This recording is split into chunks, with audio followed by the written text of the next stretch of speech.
bienvenue à Vers un monde plus durable. Nous allons aujourd'hui parler du cas des marques des consommateurs, comme par exemple, c'est qui le patron? Nous avons la chance cette semaine d'avoir avec nous des spécialistes, des stars de la consommation plus durable. Nous sommes donc en direct avec Madame Dubois qui va pouvoir nous donner toutes les petites informations que nous devons savoir pour commencer avec « Mais qu'est-ce que c'est que le cas des marques des consommateurs? » Oui, bonjour, merci beaucoup. Je me présente, Audrey Dubois, professeure d'économie à l'Université de Lyon en France. Tout d'abord, je pense que c'est bien important de définir ce qu'est la marque du consommateur, car cette tendance prend beaucoup plus d'expansion de nos jours. Effectivement, cette marque va beaucoup plus loin que la simple co-création. Elle apporte aux entreprises des produits durables, équitables et responsables. Le patron maintenant, c'est nous. Les consommateurs disposent dorénavant d'un grand pouvoir auprès des entreprises. Les consommateurs ont l'occasion de mettre la main à la pâte et de déterminer eux-mêmes la composition des produits qu'ils achètent en tablette à l'épicerie et par le fait même d'offrir aux agriculteurs une bonne reconnaissance salariale. Il est aussi possible pour le consommateur qui souhaite embarquer dans cette tendance d'apporter son opinion sur certains produits afin d'en créer un. Cette tendance apporte beaucoup aux producteurs. Les consommateurs seront certainement plus enclins à acheter ce produit car ce sont eux qui l'ont conçu. Si ce modèle était appliqué dans toutes les entreprises, il pourrait grandement diminuer les problèmes des ingrédients addictifs, des substances toxiques et permettrait de meilleures conditions de travail. Les entreprises offrent la possibilité aux consommateurs de choisir la constitution des produits. Par exemple, un consommateur pourrait choisir que le produit créé offre une rémunération qui permet aux producteurs de ne pas perdre d'argent. Par exemple, le consommateur peut choisir le type d'aliment et leur provenance. Il est aussi possible de choisir un produit écologique ou biologique. Les consommateurs dans ce projet sont perçus aussi comme étant des consomme-acteurs, que l'on qualifie. Les consommateurs sont au courant de ce qui se trouve dans leurs produits, puisque c'est ceux-ci qui l'ont développé.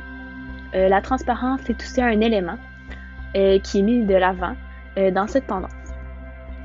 Les consommateurs apprécient grandement de nos jours la transparence des produits, donc c'est génial pour eux. Donc par la suite, je pense que c'est bien important de définir comment cette marque de consommateur fonctionne-t-elle. En effet, ce principe vise à ce que les consommateurs créent leurs produits de A à Z. Les entreprises misent beaucoup sur le fait que le consommateur crée leur propre marque et un produit dit équitable. Les consommateurs ont donc la possibilité de créer un produit unique qui prône leur valeur. Effectivement, qui est mieux placé pour déterminer les besoins du consommateur que le consommateur lui-même? Il s'agit ici d'un concept qui est dit révolutionnaire. La première marque de produit a été lancée avec ce concept, se nomme C'est qui le patron?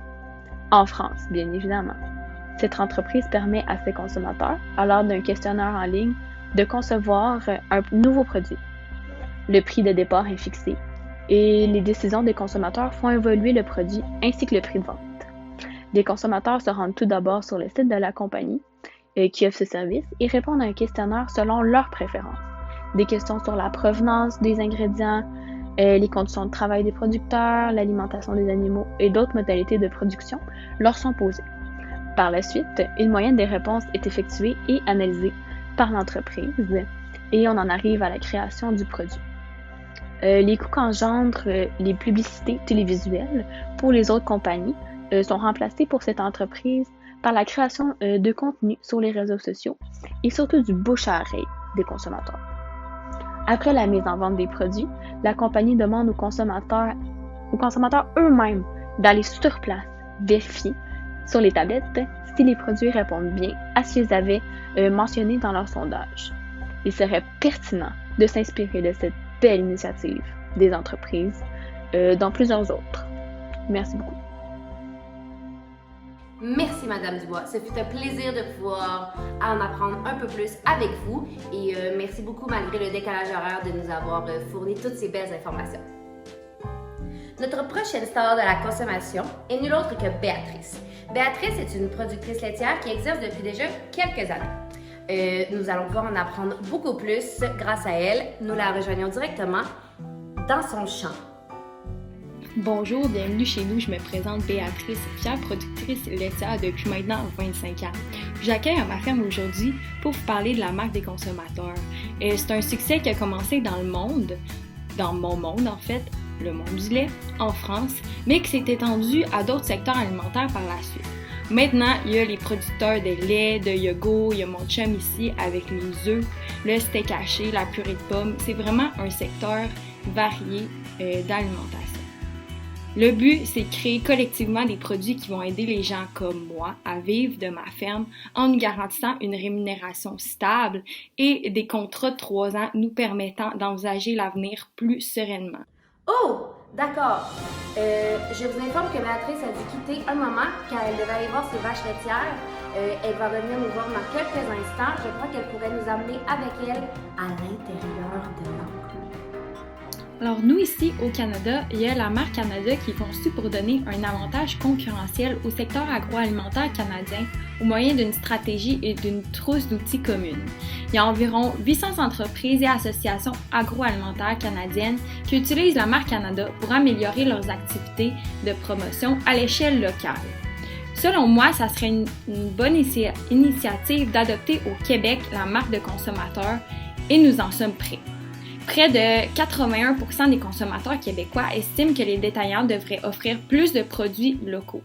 Et les marques québécoises connaissent de plus en plus une croissance dans les supermarchés au détriment des grands noms connus. Les produits locaux, c'est une tendance à la hausse, c'est clair et net. L'impact de la COVID-19 sur l'industrie alimentaire nous est vraiment bénéfique dans ce sens-là. C'est sûr qu'il reste un petit bout de chemin à faire au niveau des prix. C'est pas tous les Québécois qui sont prêts à payer plus cher pour des produits locaux.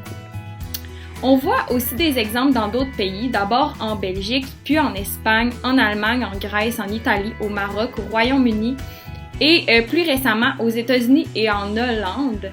C'est un total de 9 pays qui ont décidé de lancer l'initiative des consommateurs au soutien des producteurs.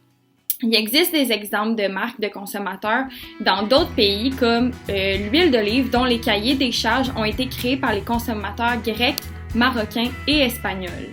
Notre prochaine star est nulle autre que Edris. Edris est vraiment la star la plus connue du monde des consommateurs. Il agit un peu comme un gourou auprès de plusieurs personnes. Il est vraiment très connu. Vous allez pouvoir le voir en primeur de chez lui dans son salon.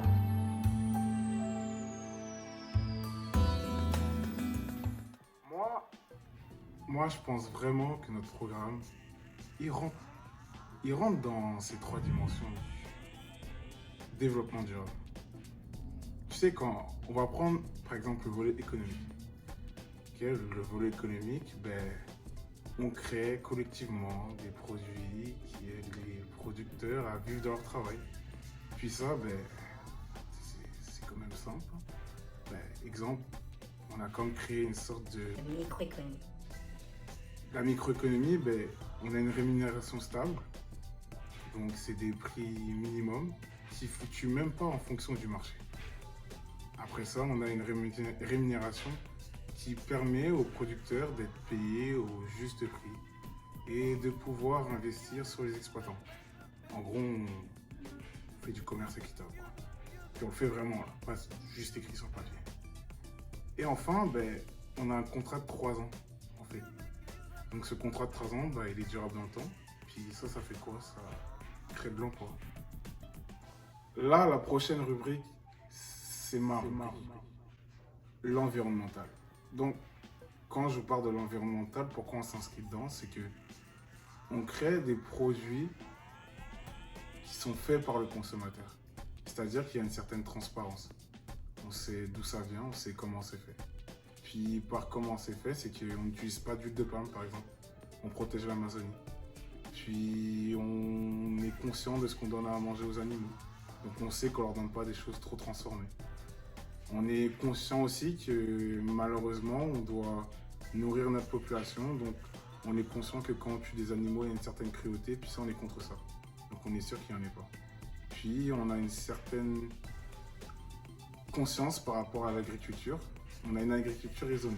Donc on veut que chacun de nos producteurs ait une certification Et ça de niveau 2 minimum. Et c'est bien beau qu'on fasse des choses pour l'économie, pour l'environnement, mais on veut aussi faire des choses pour notre société. Ce qui a fait qu'on a pu aider, nous, 3000 familles. Puis malgré tout, la pandémie, les confinements et autres, c'est quand même 575 personnes qui ont été aidées. On peut dire que c'est quand même durable, non? Je sais pas ce que vous en pensez, mais je pense que notre programme est quand même vraiment comme le nom l'indique, la marque du consommateur. Donc c'est sûr que le consommateur va avoir une influence. Mais une influence sur la conception du produit, sur la provenance des matières premières, sur la commercialisation de notre produit. Elle va être totale en fait. Donc le consommateur va être au centre même de ce qu'il va consommer. Quand même cool. Puis c'est sûr, comme dans toute organisation, entreprise, il faut des conditions de réussite. Puis c'est quoi les conditions de réussite? C'est pas très compliqué en vrai. Juste un consensus que les parties prenantes, les producteurs, les entreprises, les consommateurs s'entendent sur les mêmes points. Puis si, admettons, il y a un produit qui ne fonctionne pas, on analyse, puis on règle le problème. Il n'y a pas de problème en fait, il n'y a que des solutions. Donc la marque du consommateur, c'est qui le patron? C'est moi le patron. Allons maintenant rejoindre Christiane, notre dernière star, pour le dernier segment de cette belle émission. Bonjour Christiane, merci beaucoup d'être avec nous aujourd'hui. Qu'est-ce que vous pensez de ce concept dans la perspective d'une société plus durable? La marque du consommateur pourrait en effet permettre de créer une société plus durable, car si les entreprises et les consommateurs travaillent ensemble, il est plus simple de trouver un équilibre cohérent et à long terme entre les trois enjeux fondamentaux que tout le monde connaît bien sûr, donc économique, social et environnemental. Ce concept permet d'offrir aux agriculteurs et aux éleveurs une véritable quiétude d'esprit, puisque leurs décisions sont prises en symbiose avec les consommateurs. Cela permet aussi de créer des emplois dans les secteurs impliqués. De plus, l'aspect de transparence entre les consommateurs et les producteurs, c'est vraiment un pilier fondamental du concept. Puis c'est vraiment avec ça qu'on va pouvoir donner sa crédibilité au projet. Ce qu'on se demande aussi aujourd'hui, c'est est-ce que c'est vraiment durable pour les producteurs de fonctionner dans une optique marque du consommateur? Lorsque les producteurs fonctionnent dans une optique de la marque du consommateur, il y a comme une stabilité qui leur est apportée au niveau de la production. Comment pensez-vous que nous pouvons rendre la démarche de la marque du consommateur plus efficace dans l'optique de la durabilité? Pour rendre la démarche de la marque du consommateur plus efficace, en fait, on pourrait commencer par instaurer une loi. Cette loi-là va permettre aux consommateurs de vérifier et contrôler la rémunération qui va être offerte aux producteurs et aux éleveurs.